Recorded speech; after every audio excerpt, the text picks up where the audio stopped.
Sepeninggalan Abraha, kepemimpinan Abisinia di Arab Selatan dipegang oleh anaknya yang bernama Yaksum. Untuk sementara waktu, ia berhasil menjaga stabilitas kerajaan yang diwariskan bapaknya. Bahkan diceritakan ia mampu memperluas wilayah kekuasaannya. Yaksum bin Abraha memperoleh kemudahan dalam usaha memperluas kekuasaan disebabkan banyak bangsa Himyar melakukan migrasi ke wilayah Arab Utara. Tidak lama kemudian, Yaksum meninggal. Ia digantikan oleh saudaranya bernama Masruk bin Abraha. Kepemimpinan Masruk membuat penduduk Yaman mengalami berbagai penderitaan. Dalam kondisi tersebut, muncullah tokoh nasionalis yang berusaha membebaskan cengkraman penjajah Abisinia atau Ethiopia dari negerinya. Ia adalah Saif bin Ziyazan alias Abu Murrah. Langkah politik yang ia tempuh adalah melakukan pendekatan diplomatik terhadap Kaisar Romawi. Saif meminta kepada Kaisar untuk membebaskan negerinya dari cengkraman Abisinia, dan Saif menjamin negerinya akan tetap menjadi bagian dari kekuasaan Romawi. Bangsa Yaman hanya tidak ingin berada di bawah kendali bangsa Habasyah. Penawaran Saif ditolak mentah-mentah oleh Kaisar karena memang tidak masuk dalam kalkulasi politiknya. Setelah gagal dalam lobi Kaisar, Saif bin Ziyazan menemui Nu'man al-Munzir selaku gubernur Hirah di Irak. Hirah merupakan negara bagian dari Imperium Persia. Pertemuan awal mengalami kegagalan. Dalam hitungan Kisra, ongkos yang harus dikeluarkan dan resiko akan bertempur dengan Romawi dianggap terlalu besar. Kisra kemudian hanya memberikan hadiah 10.000 dirham dan beberapa pakaian indah. Saif bin Ziyazan tidak pesimis dengan penolakan sang Kisra.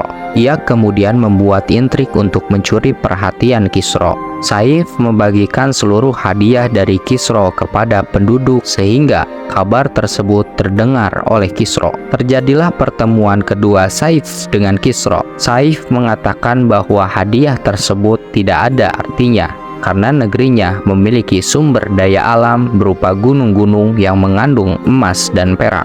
Mendengar ucapan Saif, sang Kisra lalu membentuk pasukan baru untuk dikirim ke Yaman. Maka terbentuklah pasukan baru dengan jumlah 800 orang dan ditunjuklah di antara mereka Wahrid sebagai panglima pasukan. Terjadilah pertempuran yang pada akhirnya dimenangkan oleh Saif bin Ziyazan. Kekuasaan Romawi berakhir ketika pasukan Abisinia digempur habis oleh Saif yang disokong oleh pasukan Persia. Kemenangan Saif ini segera menyebar di kalangan bangsa Arab lain. Sejak itulah banyak utusan bangsa Arab yang datang menemui Saif dalam rangka mengucapkan selamat atas keberhasilannya membebaskan diri dari penjajahan Habasyah.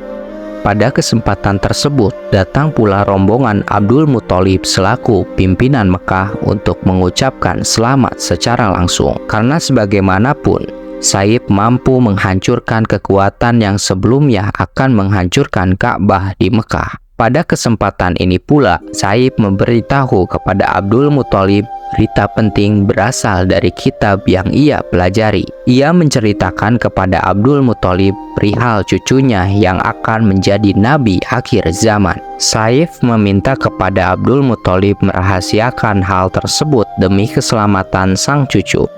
Selanjutnya ia meminta laporan perkembangan sang cucu pada tahun depan. Sayangnya belum genap setahun, Saif bin Ziyazan terbunuh oleh pengawalnya yang berasal dari Habasyah. Untuk mengisi kekosongan kepemimpinan, maka Kisra mengangkat Wahrid sebagai gubernur di Yaman. Wahrid mewariskan kekuasaannya secara turun-temurun.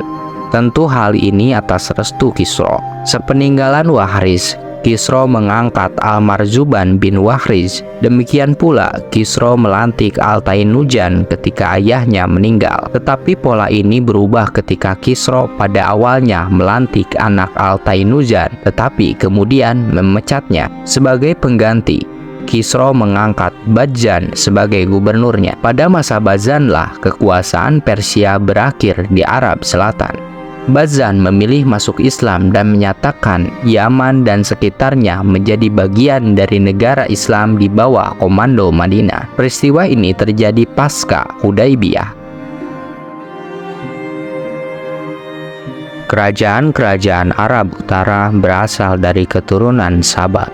Perjalanan sejarahnya tidak terlepas dari berbagai intrik politik. Meskipun memiliki kerajaan sendiri, sejatinya mereka hanya bagian dari kekuasaan dua adidaya, Imperium Romawi dan Persia.